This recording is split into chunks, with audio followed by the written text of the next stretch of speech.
bienvenue à cette nouvelle série de formations dédiée à la programmation ou au développement web. Donc cette formation sera concentrée seulement sur le web, donc du début jusqu'à la fin. Les différentes étapes, nous allons les suivre ensemble au produit final qui est développer notre propre site web en web. La dernière fois, nous avons vu comment est-ce que les différents styles que nous pouvons appliquer sur notre page HTML. On a vu les couleurs de fond, et on a vu les différentes manières de mettre les couleurs, les RGB et les hexadécimaux, et puis les couleurs brutes ou les couleurs brutes, je dirais, à savoir le red, le rouge, le bleu, ainsi de suite. Donc, nous avons vu aussi les unités de mesure, comment est-ce qu'on pouvait appliquer la taille des écritures sur un élément donné. On avait fait un exemple sur le P, quand on donnait un EM, on voyait que ça changeait, l'écriture changeait. Donc, c'était la manière qu'on utilisait pour ajouter, augmenter, agrandir les écritures d'un élément donné. Et on a aussi abordé les unités de mesure telles que le pixel, le EM, le rem et le pourcentage. Donc, je vous ai dit que c'est dans cette vidéo que nous allons bien l'expliquer. Donc, pour cela, nous allons prendre l'exemple d'abord du pixel. Le pixel, là, bon, peut-être, quand nous appliquons, chacun, je prendrai son avantage et son équivalence avec l'autre.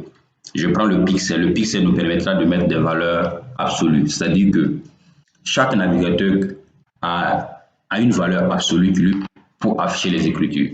C'est-à-dire que si moi je saisis, au lieu que je mette la valeur ici, si je dis que je supprime ça, nous verrons que notre P ici a une écriture, une taille par défaut. Donc c'est quoi? Dès que nous appliquons, et nous n'appliquons rien sur l'écriture, il prend l'écriture par défaut. C'est-à-dire que le navigateur est fait pour afficher les éléments selon des écritures, des tailles par défaut. Donc, si nous voulons que qu'on change la taille, c'est là que nous pouvons revenir maintenant pour mettre l'élément le font size et on met la valeur que nous voulons. Donc, au lieu que nous mettons la valeur de EM, sachez que les navigateurs travaillent avec les pixels. Donc, eux, ils convertissent tous en pixels. Et la valeur par défaut, ça dépend de chaque navigateur. Donc, nous pouvons dire, OK, nous voulons que vous mettiez la valeur en 20 px. Donc, quand nous passons les 20 px, c'est-à-dire qu'on a donné une valeur absolue. Qui c'est 20. Dans tous les navigateurs, c'est 20. Que ce soit pour un portable, pour un ordinateur, c'est 20 px qu'il va afficher le paragraphe. Donc, c'est ça le pixel. Donc, le pixel nous permettra de donner les valeurs par défaut. On modifie en fait l'affichage de la taille des écritures sur le navigateur. Maintenant, on passe un peu sur le EM. Le EM, lui, il nous permet aussi d'augmenter la taille des écritures, mais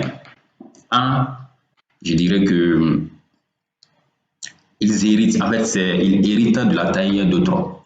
C'est quoi? Si on prend le EM hérite, je reprends en HTML, je le vois. Donc, ici en HTML, nous avons un body. Donc, pour cela, je viendrai ici mettre un div. Donc, OK, donc, on met un div.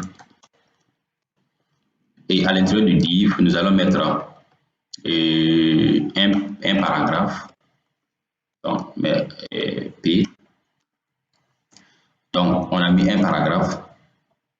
Nous allons donner un nom, une classe ou bien un ID, comme je vous ai dit ici, sur PR div. On va aller tracer comme cela. Sur le P, on va mettre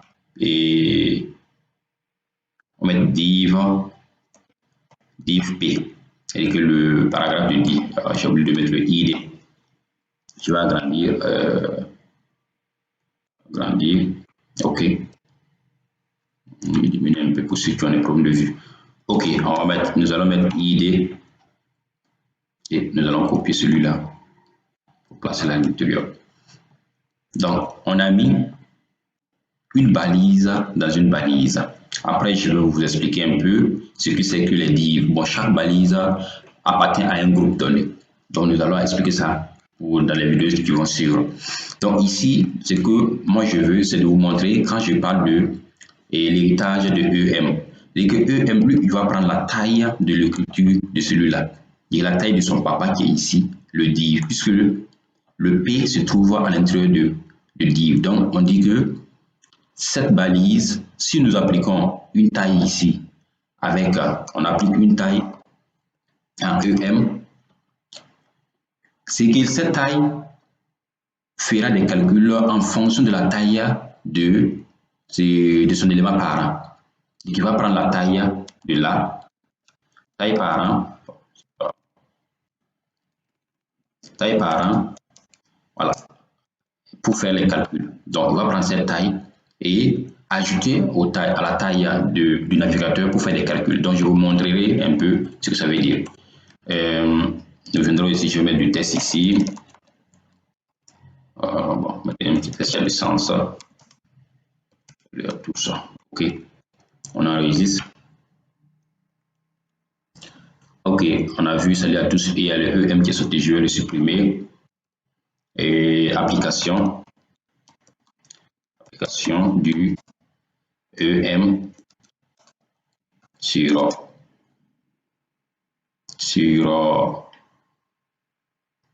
mon texte. On va livrer mon texte. OK. Donc ici, je vais mettre un élément parent de P. OK. Donc ici, ce que nous allons faire, nous allons prendre ces deux identifiants. Comme vous le savez, déjà, comment est-ce qu'on peut, les sélecteurs, comment est-ce qu'on peut utiliser un identifiant, puis appeler un identifiant une classe et autre. Donc, arrivé ici, je vais supprimer ce EM. Et ici, je vais mettre ces deux éléments. Vous savez déjà que quand on veut appeler un identifiant, on met d'abord le dièse plus le nom. OK. Ensuite, même chose comme pour celui-là, sont tous des identifiants.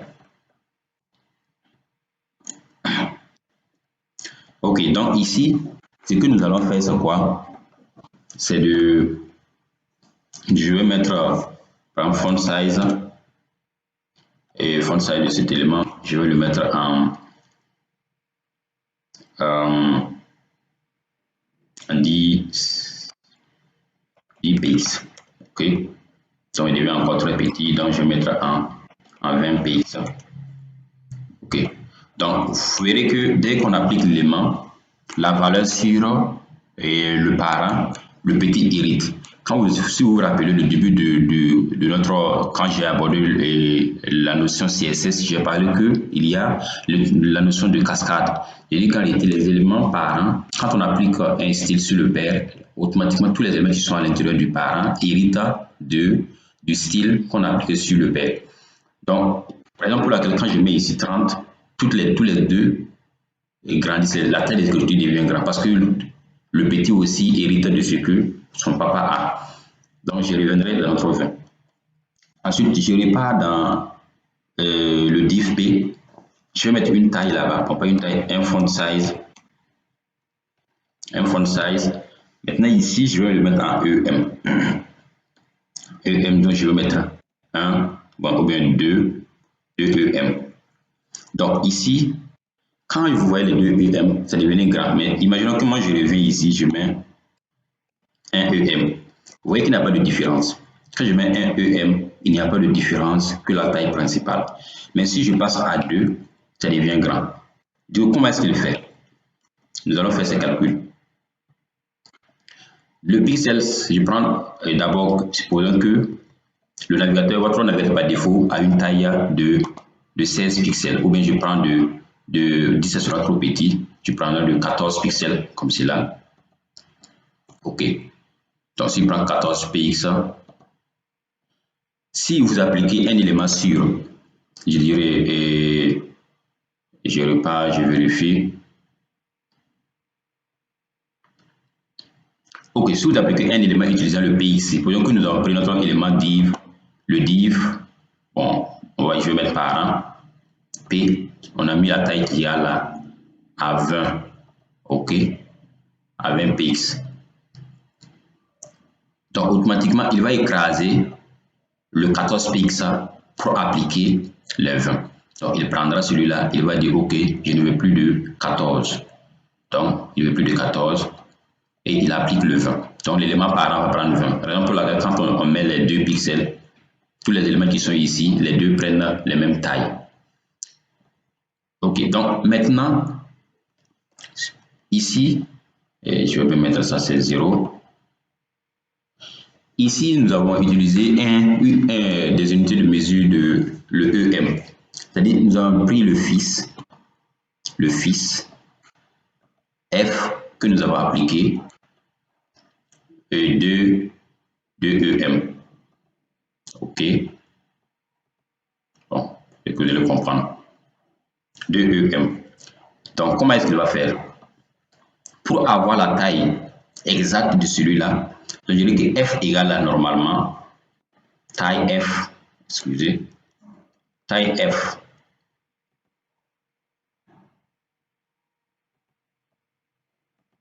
égale normalement à, nous allons prendre les 20 px,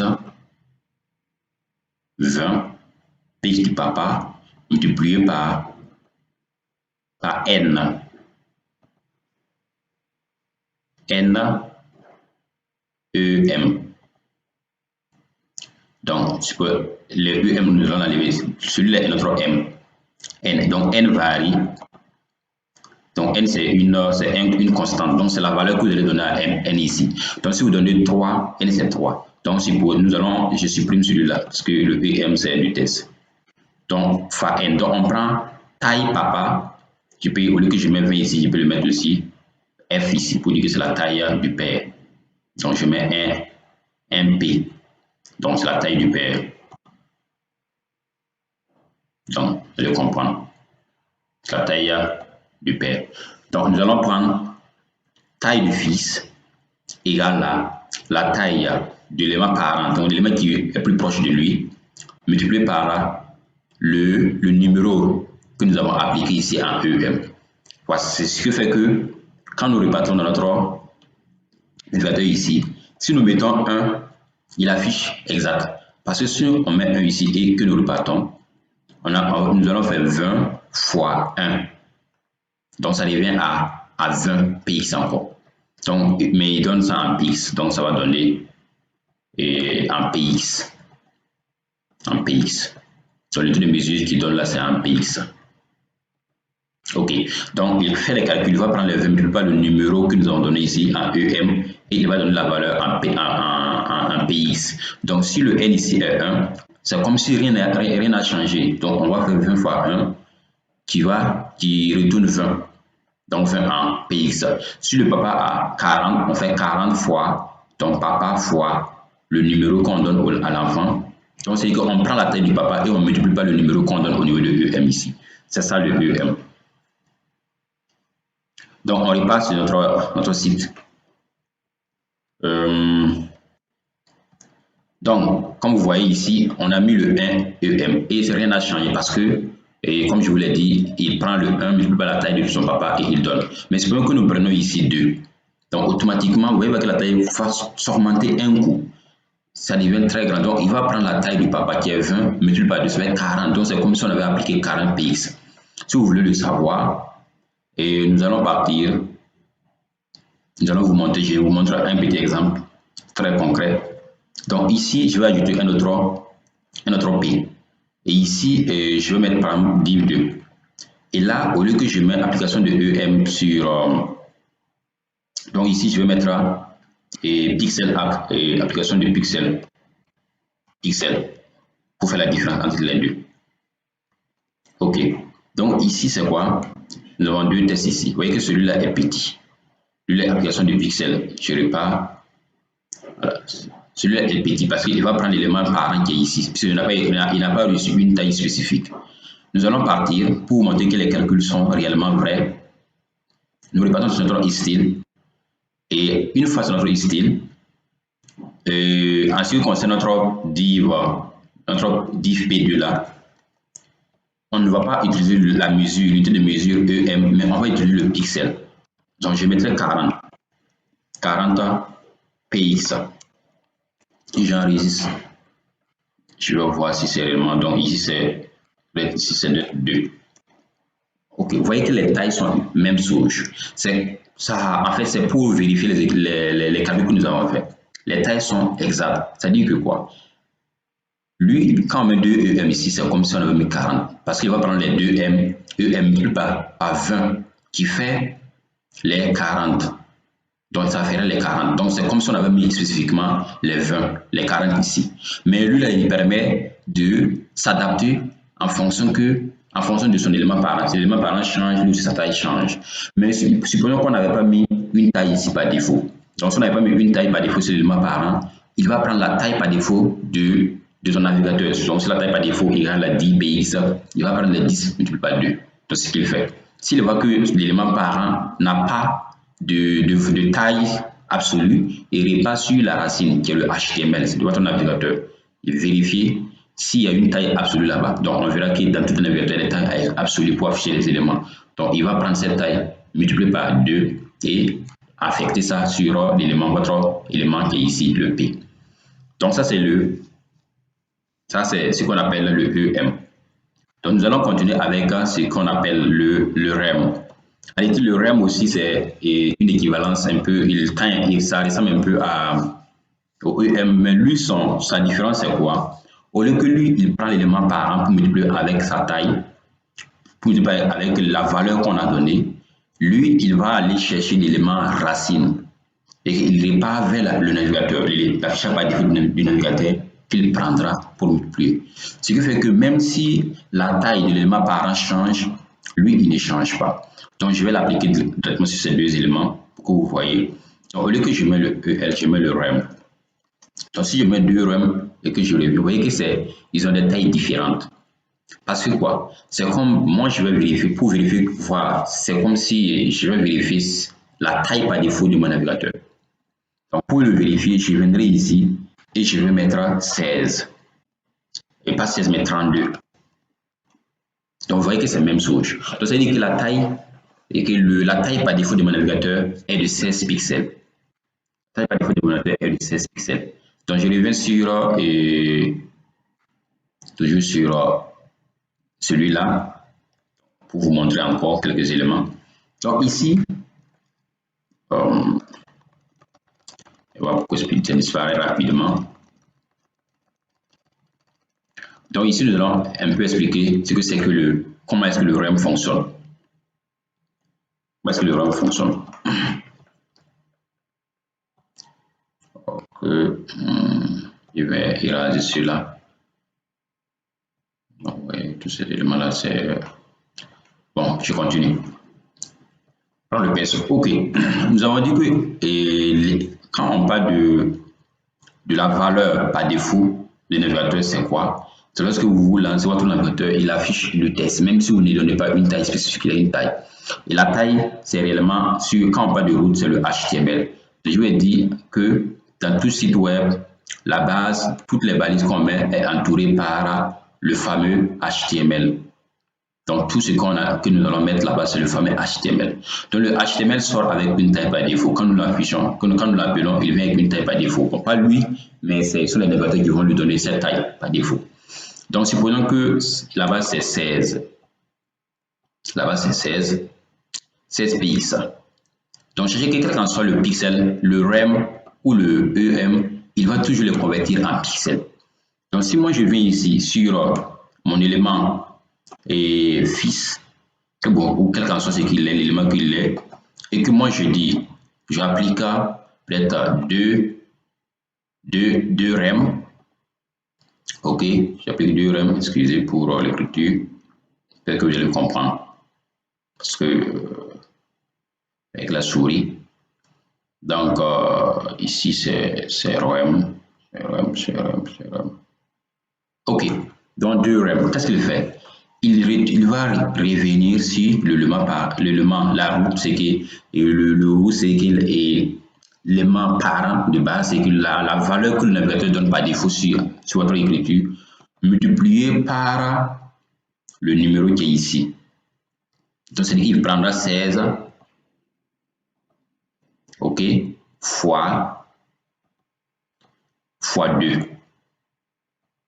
Donc, fois 2. Il va donner ça en en pixels. OK. Donc, ce qui fait que, arrivé ici, même si vous avez un parent ici, un élément parent ici, qui donne, par exemple, on prend le même exemple qu'on avait, par exemple, le 20 px, il va carrément l'ignorer. Donc, il ne va pas tenir compte de l'élément parent dans lequel vous êtes, mais il va repartir toujours à la racine pour prendre le pixel qui était là-bas, multiplié par le numéro qui est ici, et c'est ça qui donne la valeur. Ici, ça donnera 32. Donc, quand vous voyez, pour bien voir, vous verrez que c'est ça que j'ai fait pour montrer l'exemple ici. Quand je repars sur notre code, dans notre code, vous verrez que ici, quand nous avons appliqué,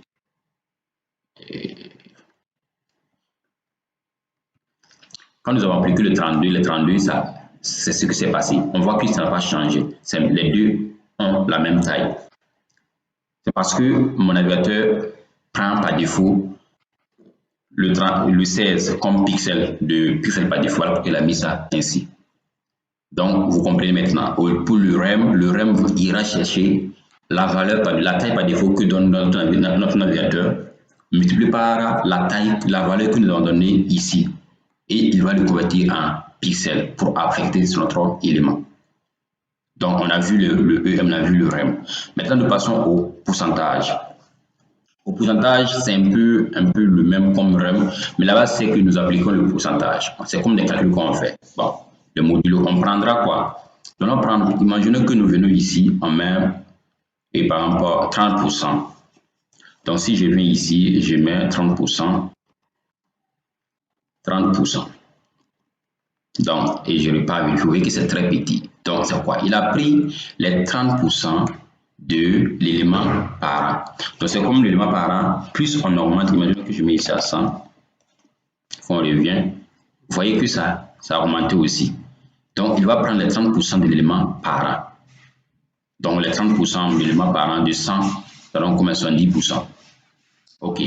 Donc, bon, ça donne 30 et un 30x. Un 30x. Donc, c'est ça. Je mets ça à notre 20. Et je viens. Donc, le pourcentage, c'est ainsi. Lui aussi, il fonctionne comme un peu le REM, mais c'est le EM plutôt, EM, mais c'est la manière dont les calculs se fait qui est différente. Au lieu que lui multiplie, donc lui, il va faire ce qu'on appelle le pourcentage. Il va prendre la taille exacte de l'élément parent, OK, et il va multiplier par le numéro, la valeur qu'on a donnée ici, divisé par 100. Donc, ce qui va ressortir, c'est ça qui est la valeur qu'il va appliquer. Donc, du coup, nous avons vu les pixels, les EM, les REM. Donc, cette vidéo va s'arrêter sur ça. Et la prochaine fois, nous rentrerons un peu beaucoup dans la police. On va parler des italiques, comment on peut mettre un test en italique, en gras, on verra tout ça, comment on peut appliquer les fonts et les polices telles que le Arial Black, les Comic Sans, MS et autres, comment est-ce qu'on peut les appliquer sur nos écritures en HTML. Donc, on verra aussi peut-être les alignements, comment est-ce qu'on peut aligner les tests à gauche, à droite, au centre, et ainsi de suite, et peut-être les bordures et les ombres. Donc, merci beaucoup pour l'avoir suivi et n'oubliez pas de vous souscrire à ma chaîne et appuyer sur la cloche de notification pour ne plus manquer les vidéos que je mettrai, que je vais upload au futur. Et si au cas où vous avez des questions, des commentaires, n'oubliez pas de les laisser au niveau des commentaires. Je serai très ravi de les lire. Donc, merci beaucoup et à plus.